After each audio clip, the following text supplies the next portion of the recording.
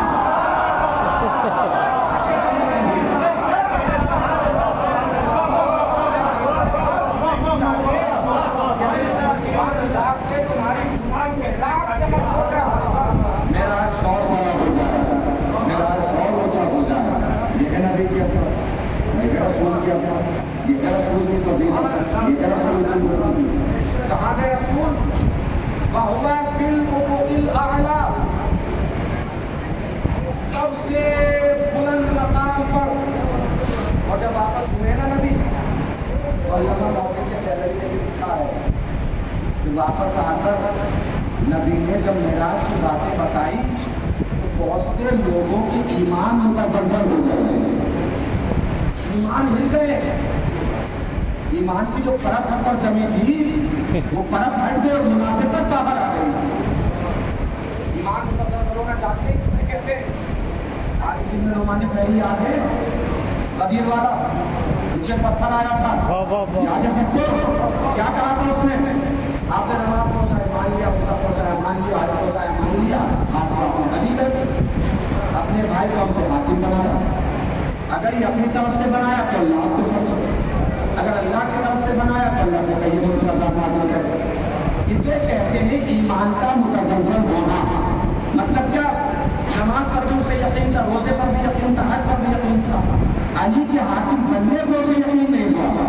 اس نے سوچا کہ یہ بھی ہو سکتا ہے، یہ بھی ہو سکتا ہے، یہ بھی ہو سکتا ہے، یہ بھی ہو سکتا ہے، مگر یہاں دیوالی بات نہیں ہو سکتی۔ اسے کہتے ہیں ایمان کا متزلزل ہونا۔ جب نبی نے آ کے معراج کی داستان سنائی ہوگی تو لوگوں نے سوچا ہوگا کہ یہ بھی ہو سکتا ہے، یہ بھی ہو سکتا ہے، یہ بھی ہو سکتا ہے۔ اس کا مطلب نبی نے کوئی ایسی بات بھی بتائی جس کو سن کے ان کے چہرے کا رنگ بدل گیا کہ یار سب کچھ ہو سکتا ہے مگر یہ والی بات نہیں ہو سکتی۔ اب وہ والی بات کون سی؟ اسرار و معراج میں علامہ مجلسی علیہ الرحمہ نے لکھا کہ جب نبی واپس تشریف لائے تو نبی نے بتایا کہ میں پہلے آسمان سے گزرا، سن یاقوت کا ایک محل تھا، اس کے چاروں طرف فرشتے سجدے میں گرے پڑے تھے، دو فرشتے میری زبان بن کے پڑے تھے۔ میں نے جبرائیل سے کہا جا کے پوچھو محل کس کا؟ جبرائیل نے پوچھا، جواب ملا فتح لے بنی ہاشم، بنی ہاشم کے ایک فتح کا محل ہے، بنی ہاشم کے ایک جوان کا محل ہے، بنی ہاشم کے ایک فتح کا محل ہے۔ دوسرا آسمان پھر محل، پھر سوال، پھر جواب، فتح لے بنی ہاشم۔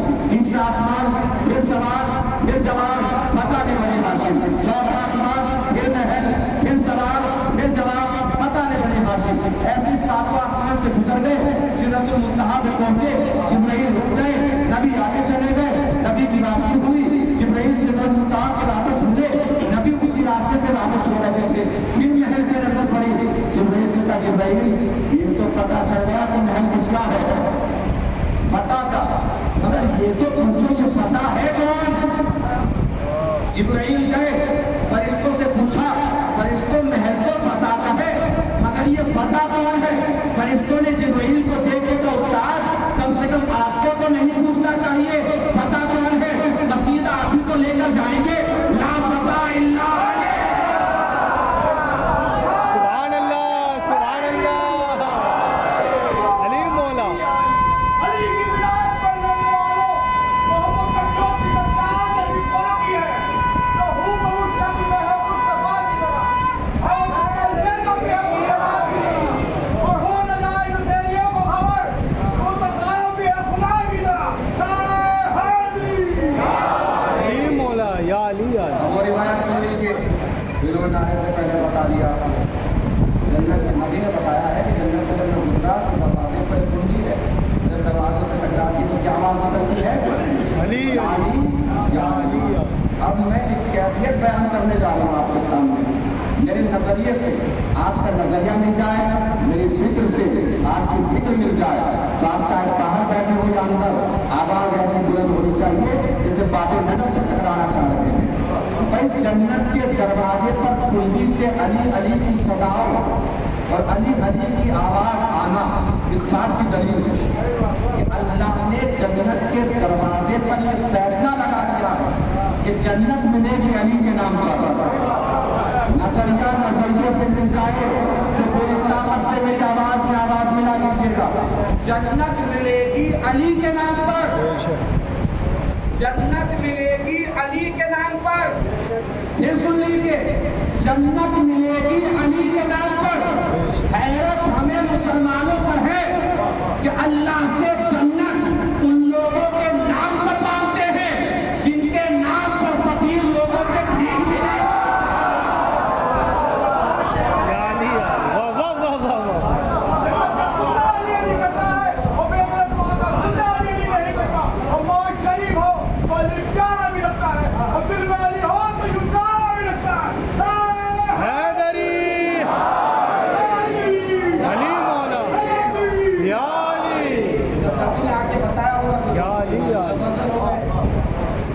کیا تھا قرآن میں؟ وَهُوَ بِالْأُفُقِ الْأَعْلَىٰ. افق اعلیٰ کا مطلب اب اس سے اوپر کچھ نہیں تھا, سب سے اوپر نبی کھڑا تھا. کیسے کھڑا تھا؟ جوتیوں سمیت کھڑا تھا. توجہ دیجیے گا سے. اس کا مطلب عرش نیچے ہے, نبی کی جوتیاں اوپر ہیں. آسمان نیچے ہے, نبی کی جوتیاں اوپر ہے. فلک ملک نیچے ہے, نبی کی جوتیاں اوپر ہے. فرش عرش نیچے ہے, نبی کی جوتیاں اوپر ہے. جنت کوثر نیچے ہے, نبی کی جوتیاں اوپر ہے. انہار اشجار نیچے ہے, نبی کی جوتیاں اوپر ہے. باغات طبقات نیچے ہے, نبی کی جوتیاں اوپر ہے. بر بحر نیچے ہے, نبی کی جوتیاں اوپر ہے. زمین آسمان نیچے ہے, نبی کی چوٹیاں اوپر ہے. سورج چاند نیچے ہے, نبی کی چوٹیاں اوپر ہے. سبحان اللہ. سیارے ستارے نیچے ہے, نبی کی چوٹیاں اوپر ہے. وہ علمان نیچے ہے, نبی کی چوٹیاں اوپر ہے. نہ انداز بدلتا ہوں تاکہ یہاں کا منظر محشر میں بدل جائے. سب سے نیچے ہے زمین, زمین سے اوپر ہے پہلا آسمان. زمین اور آسمان کے درمیان 500 سال کے سفر کا فاصلہ ہے. یعنی کہ گھڑسوار تیز دار گھوڑے پہ بیٹھ کر 500 سال تک چلتا ہے, اپنے گھوڑے کو دوڑاتا ہے. جس جگہ پہنچ جائے گا یہ فاصلہ ہوگا زمین سے پہلے آسمان کے درمیان. پھر پہلے آسمان کے اوپر دوسرا آسمان, پہلے آسمان سے دوسرے آسمان کا فاصلہ 500 سال کی نظر کا فاصلہ ہے. ایک نظر, یہ نگاہ ہے. 500 سال میں جتنی دوری طے کر لیں یہ فاصلہ ہے پہلے آسمان اور دوسرے آسمان کے درمیان. پہلے آسمان کا نام برقیہ ہے, دوسرے آسمان کا نام قیدور ہے. پھر اس کے اوپر تیسرا آسمان جس کا نام مامون ہے. پھر اس کے اوپر چوتھا آسمان, پھر پانچواں آسمان, پھر چھٹا آسمان, پھر ساتواں آسمان. اس کے اوپر خلا ہے, خلا اس کے اوپر بادل ہے جس کا رنگ سرمئی ہے, جس کی لمبائی چوڑائی اتنی ہے جتنی زمین سے ساتواں آسمان. اس سرمئی بادل کے اوپر جنت الماوا ہے, جنت الماوا کے اوپر سدرۃ المنتہا ہے, سدرۃ المنتہا کے اوپر حجاب حم ہے, حجاب حم کے اوپر حجاب حیا ہے, حجاب حیا کے اوپر حجاب صبر ہے, حجاب صبر کے اوپر حجاب رضا ہے, حجاب رضا کے اوپر حجاب علم ہے, حجاب علم کے اوپر حجاب علم ہے, حجاب علم کے اوپر حجاب عظمت ہے, حجاب عظمت کے اوپر حجاب رفعت ہے, حجاب رفعت کے اوپر حجاب شوکت ہے, حجاب شوکت کے اوپر حجاب جبروت ہے. حجابات کا سلسلہ تمام ہے. تو حجابات کے اوپر کرسی ہے, کرسی کے اوپر عرش ہے, عرش کے اوپر نبی کی چوٹیاں ہیں, نبی کی چوٹیوں کے اوپر نبی کی پنڈلیاں ہیں, نبی کی پنڈلیوں کے اوپر نبی کا زانو ہے, نبی کے زانو کے اوپر نبی کی کمر ہے, نبی کی کمر کے اوپر نبی کے شانے ہیں, نبی کے شانوں پر نبی کے کاندھے ہیں. سوچو وہ کتنا بڑا